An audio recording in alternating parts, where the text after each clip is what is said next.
And like I was mentioning, Monster, we saw Bugha and Aviv, Bugha specifically, with a massive solo clutch to punch his ticket to the grand finals. But for Day and Redux, it can definitely be a pretty big blow coming in second place in that first lobby, but they still have 4 more chances to do it. Yeah, I mean, call a spade a spade. Day and Redux made a huge mistake. Redux should not have come down. He had 4 medkits. 4 medkits. Day had full HP, right? He did fine getting that first elimination, and he honestly would have likely stalled out Bugha from healing any further. Like, he did exactly what he was supposed to do. Redux just should not have been on that layer. Neither here nor there, though. We're gonna get right into the action for game 2. Revised, Rokane. We didn't get to see any of them last game, so definitely one of the few teams that were taken out a little bit earlier into the running, and this time you can see they are wearing their scars. Tough spot to be in. Aoxy and Flow here defending their drop valiantly. Both sides are going to back off for a second here and get situated. You find amongst the top tier players, they will not really allow a team to extend this far out. Most will go and just fully commit. Like, this fight would have ended a lot sooner. So I am curious to see how this is going to play out if both teams completely back out. And on that note, Creep and Hades continuing the pace from last game as well. Another fight here. Once again, Victor finds himself as a solo. The teammate down. And the same thing, right? This should have already ended. This should not be getting drawn out like this. Victor shouldn't be having this much time to farm up material. This is how you lose your opportunity. This is how you lose your advantage. Small advantage that you may have had, right? And look at this. That block doesn't happen if you don't give him time to actually have the mats, right, to contest you here. So you've got to be super careful here. Look at this. No shields to work with other than what's on, and very limited material here too. If this turns against Creep and Hades, it might. I'm right there with you, MDF. They're giving Victor so much time to really gather his thoughts. Methodical approach as well from Victor. Only 5 builds though, but he does have a small shield advantage. That is up until Creep and Hades managed to find a little bit of relief here, but still, the hesitation behind taking this challenge against Victor, you know it's a solo. You can just full dive Creep, trying to look for a different angle to approach, but part of the problem here is that Creep and Hades, they keep attacking from the exact same position. Finally gonna be a break off here for Creep, and he will find the elimination onto Victor, but definitely a much more extensive fight than what it probably needed to be.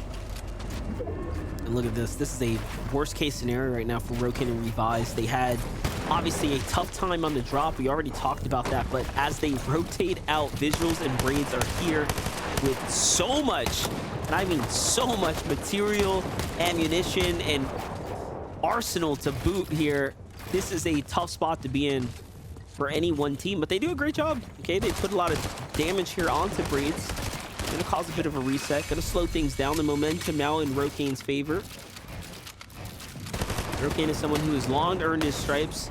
You can see they're coming up off the 2 elims, so they actually ended up winning their battle, and this team moves on in onto them. So just not catching a break at all, but they do catch Braids, however, with a monstrous shot there.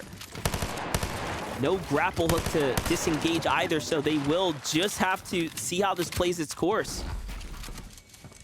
Braids definitely not suspecting that floor was not his. Not at all. And now Rokane, crash pad up above with Revise. Revise though, definitely hurting a little bit here. Doesn't have any shields to replenish, but Rokane trying to even the playing field here using these shield breaker EMPs. Visuals, Braids still doing a decent job though at avoiding taking any damage from those shield breaker EMPs to their shields specifically, but Rokane seems like he wants to take a slightly more tactical approach, but Visuals, Braids, they've opted to just disengage.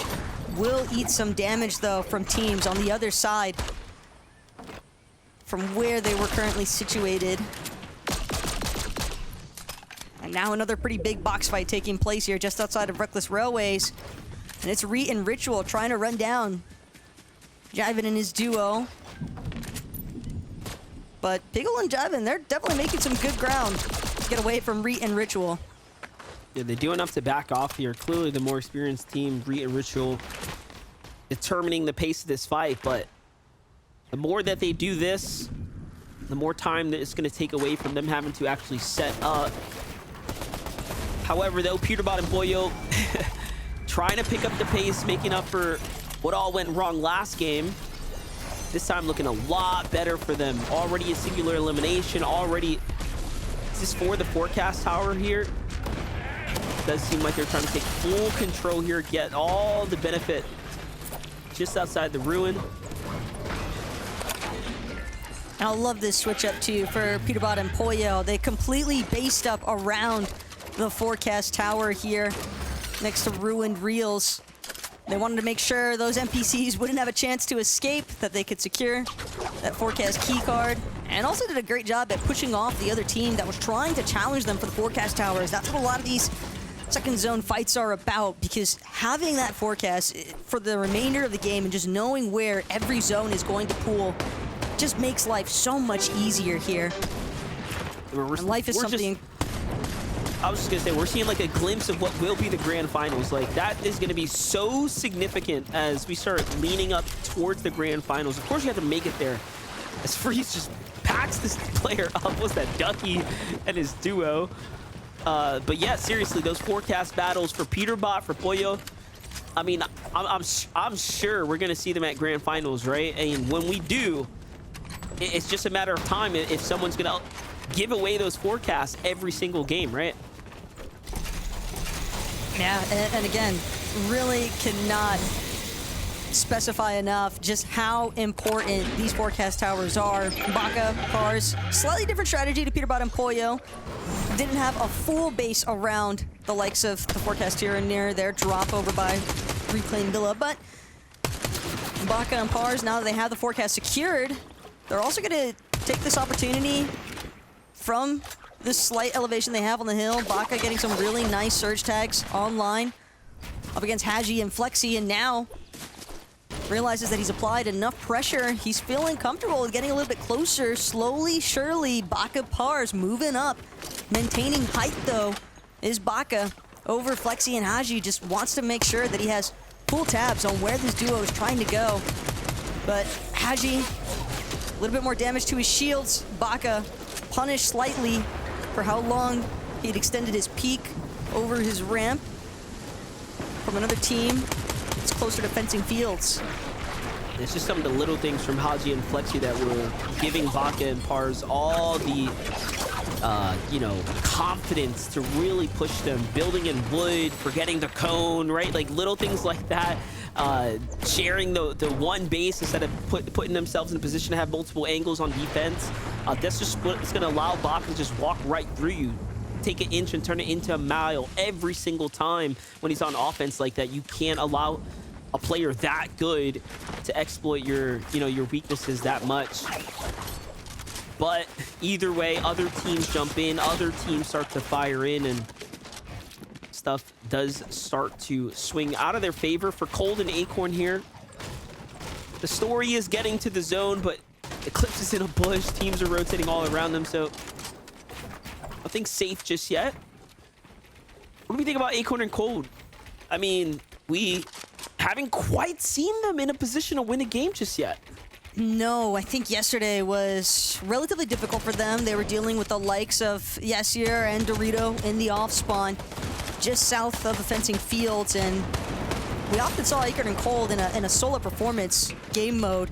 Yeah. The solo is something that Asian Jeff and Oliver OG are trying to avoid right now up against Freeze and Susscript, but does seem like Asian Jeff, Oliver OG, they have a slight advantage. A little bit of Flowberry Fizz going to come out from Oliver OG, just making sure that Jeff has enough shields to continue trying to challenge up against Sus. Decent peek. He's going to get a little bit of tag damage there onto Sus. Asian Jeff does eat some damage in return, though, towards his shields, and it's just such a direct approach, though. Asian Jeff going to try to fall back behind this cone, throws up the ramp here, and now Oliver OG looking to see if he can make a more side-end approach here. Yeah, right as you call it, Oliver's already pretty much just ahead of you. He's like, yeah, no, I got that. I'm not feeling this direct line of sight that I'm giving up to the opponents. He already starts changing up the angles there, trying to play a little smart. Normally it is Asian Jeff, though, who's playing the clever angles. But a little bit standoffish here. Freeze already has 2 elims, too, so they're definitely screaming with confidence right now. This is not a fight they necessarily need, just one that they found themselves in, it seems, by design. Now they have another team here. It's actually Mew and the X-Pawn. The tags come out. Nothing connects, though. Back on over to Acorn, who's got Snacky in his sight, Convict in his sight. Still haven't quite made it to the safe zone, and we talked about how much of a difficult time they had in day 1. We'll take a look at this. Now in the lower bracket, the same issues continue to persist here. Cold is down. It just seems like Acorn and Cold keep being plagued by this solo situation where if Acorn's up, Cold is gone. If Cold is up, Acorn's gone. It's tough because we're at a stage right now in the game where Acorn could definitely look for a possible reboot ban opportunity there for Cold, but then the time that you have to spend to look for that reboot, to get the materials, to get the resources, and we're not even factoring in the rotate, because that was something else that I noticed from game number 1, Monster. We saw a lot of teams actually doing significantly better today as far as their surge damage was concerned. Didn't see too many players falling underneath that threshold in comparison to what we saw in day 1 of uppers. And so some clear adaptations have been made, but the only adaptation for Acorn and Cold really is just trying to maintain being a team. And well, it's not easy, but they still have 3 more lobbies and possibly this one to get through. Yeah, we're gonna have to see some major adjustments for sure. Clearly something's not quite connecting here, especially since we're past game 1. This is game number 2. Should have seen a much sharper execution here, but back on over to Rise and Iamza right now, who are playing deep into the storm right now here at the Hazy Hillside. Too many teams around them to make a decision too soon, and one of the more dangerous ones, Baka and Bars. You say, nah, let's stay in the zone. Let's go all the way around here. I'm almost curious if Baka and Pars might have heard the reboot van going off there for Yamzo and Rise, and that might have incentivized them to look for the challenge. Remember, the start of this game was a little bit of a doozy there for Yamzo and Rise, but Pars and Baka not going to be able to find an elimination punish for their troubles. Instead, just eat a little bit of damage from the zone, but nothing too problematic. Problems have increased, though, for Day and Redux. This Day under so much pressure, teams behind and in front of him. Vorteca trying to do his best to see if he can find the finish onto Day. The Thunderburst will eventually connect here, but it's actually going to be credit given to Ilush, who found himself also challenging Day at the exact same time. Just really nowhere left to run there. In Day and Redux case, just pincered by the lobby. Yeah, super unfortunate, especially after, they're going to be still down from game number 1. So it's going to be a big setback. Kill any momentum that they might have had already built up.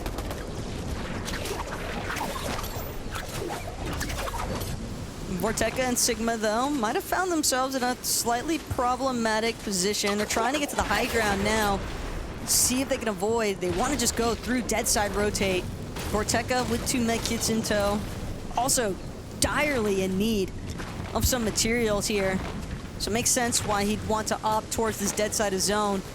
Don't want to have to worry about other players, but hopefully Vorteca and Sigma were able to finalize a surge tag plan initially, and that strategy has worked out so that if they do hang out in dead side long enough, they'll be able to refarm without the consequences of being underneath that damage threshold. Yumi and Vert right now still hanging on to the Rift Island here.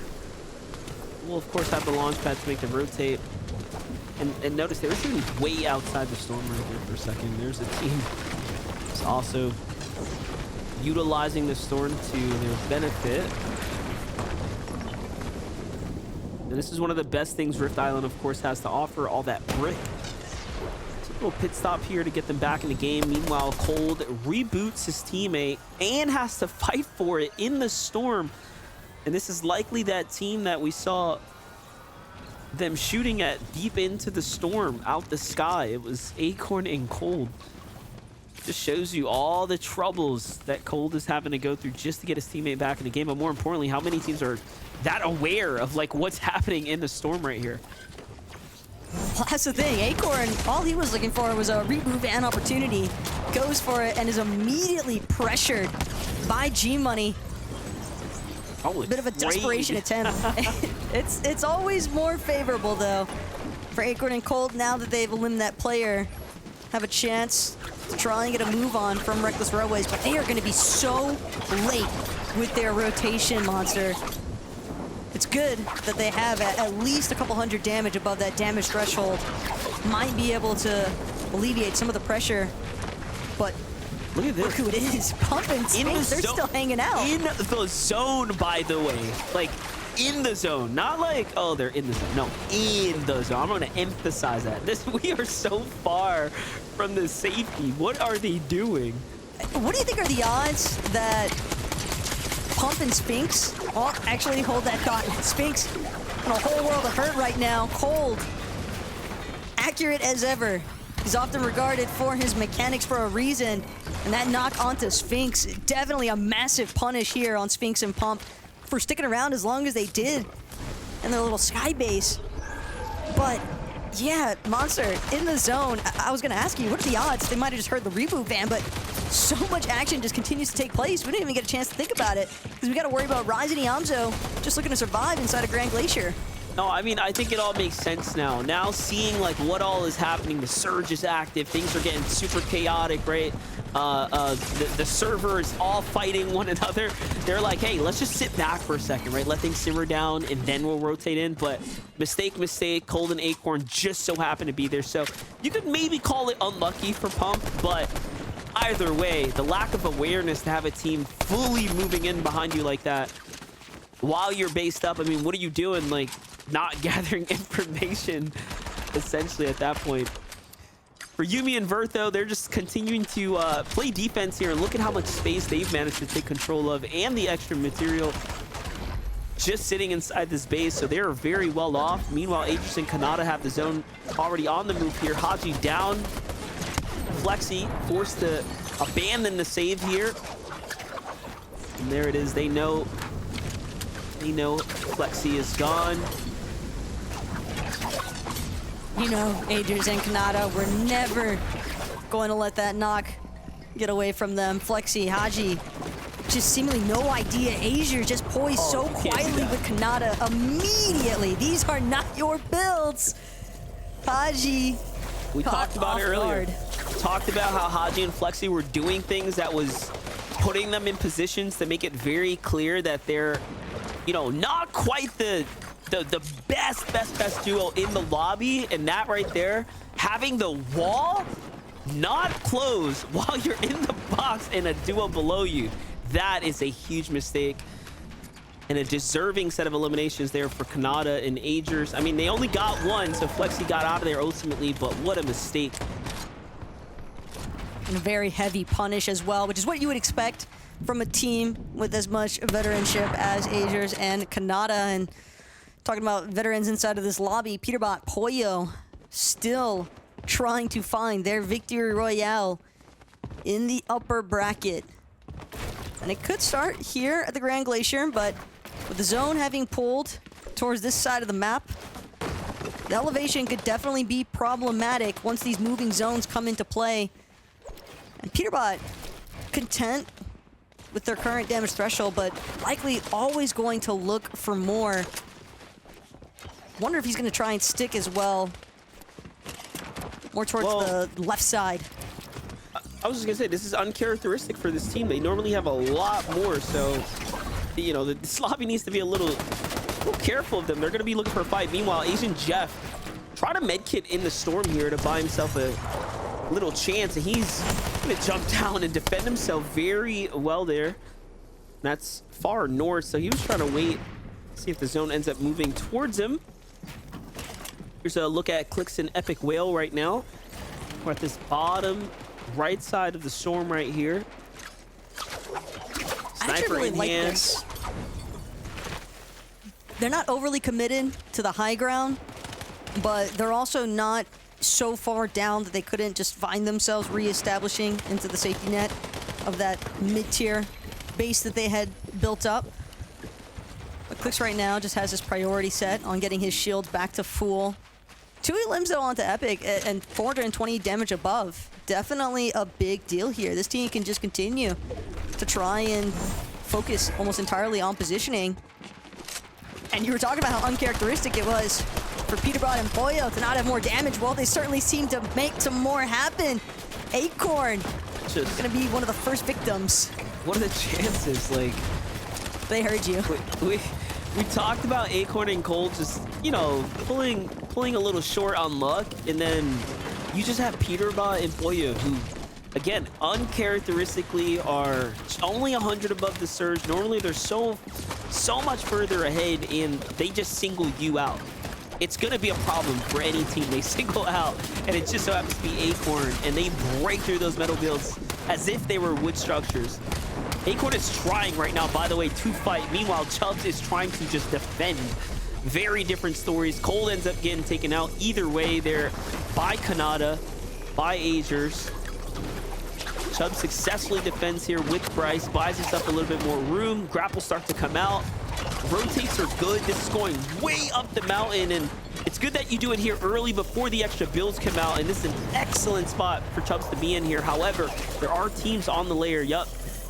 So good on him to open up, give him a little bit of room, but Bryce has got to get here, and he's got to get here quick. And that was my concern, is whether or not Bryce was able to follow Chubbs as effectively, but now that they are in the same box, it's clear. They're both able to make their way up the mountain phase for the time being, and now just applying some pressure onto the layers below. It's going to be TK, though, with the knock onto Eclipse. Bacon trying to see if he can hang tight there, but with Chubbs and Bryce just doing a great job at making sure to prevent any teams from challenging their current box while still putting so much pressure onto the low ground. I like it. Like the angles. But look at this. All the way at the top of this mountain here, Re and Ritual, the first to claim the territory. However, it's going to be short-lived here. The zone's going right back out and over this mountain. They do have a launch pad. Oh, look at that. They're going to actually set up for the launch pad. So they want to utilize the launch pad here. As opposed to just walking down the builds, they're going to go for the scenic route, if you will, for a second there. It's always so funny when you're just seeing every single one of these teams that were at the very tip top of that mountain steadily work their way down here. And for some of these teams that were already situated on this mountain phase, you have to remember a decent amount of boxes already having been established. Peterbot and Pollo, one of them, looking to see if they can find another elimination below. A little bit of Pinter pressured for time here, 24 below that damage threshold. Super unconventional Peterbot and Pollo, but all of these builds getting chopped in front of Reek, clearing the pathway for his glider, and now immediately overtaking the high ground, and he's got Ritual right behind him. This is very, very high up. I was gonna say, this does not look right. Why is there such a huge structure here? It should not be like that. There's nothing supporting this foundationally, like it's in the middle of nowhere. And there it is. Finally, it all starts to break. I'm not sure why anyone would have thought it was a good idea to try to base up that high, even if it meant you secure high ground. It's just too tall for it to be in the middle of nowhere. Hey, Possessed doing what he can to try and hold things down. Lost Snacky, but Possessed doing a great job of just chopping all these teams that are attempting to look for that overtake on height. Still, though, Baka, Pars, they want to be the ones that establish themselves up high. And a decent job. Looks like they're trying to find a potential section that they could look to connect to. But it does seem as though the lobby, it's just so much congestion on the mountain face. That's a great shot to show you just how far out that tower of a structure was, by the way. Not supported by any foundation. The mountain's still quite a ways off. Meanwhile, Epic Whale just obliterates someone who's trying to stay alive there in the storm for a second. This is down to placement for Epic at this point. Meanwhile, all the way up top, Baka has to fight for it, loses Pars in the process. He had the high ground for a moment, but it was so short-lived, and now it all comes crumbling down here. Loses everything in the process. There's new controllers of the narrative up top. Rocane and Revised back at it, but so is Peterbot and Pollo. Keep in mind, Peterbot and Pollo as well with that forecast tower this game, and look at how far it's made their run. But Revised, Rocane doing an excellent job to push back the likes of Peterbot and Pollo, although Revised incredibly low on builds. Now it's just about sabotaging these other teams underneath them to prevent them from challenging since they don't have builds. But Peterbot absolutely tearing through Ritual here. There is no safety net inside the zone. Peterbot and Pollo doing a great job this game, playing with one another, sticking with their teammates.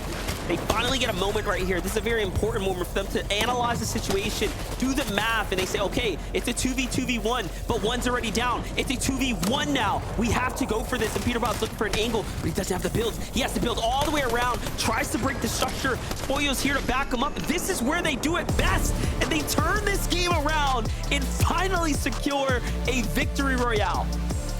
Yeah, if you were wondering about our forecast towers worth the engagement in that second zone, 100%.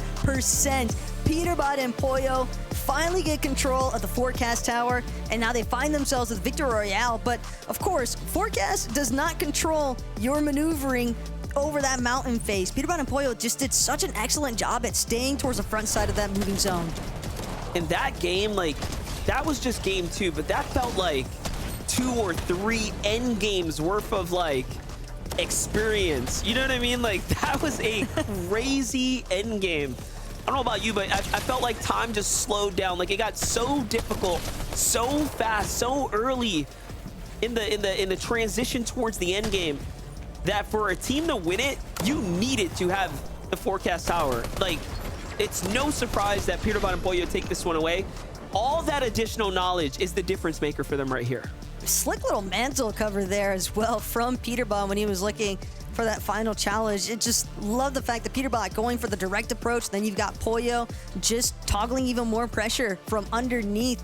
Not capable, or at least for the teams on top, that you can't keep track of where Peterbot and Pollo are moving when they're just so in sync like that. Yeah, well, listen, that was a great game for Peterbot and Pollo. They finally done it after a crazy first performance of the upper bracket. So let's go get caught back up with Zeke and the crew.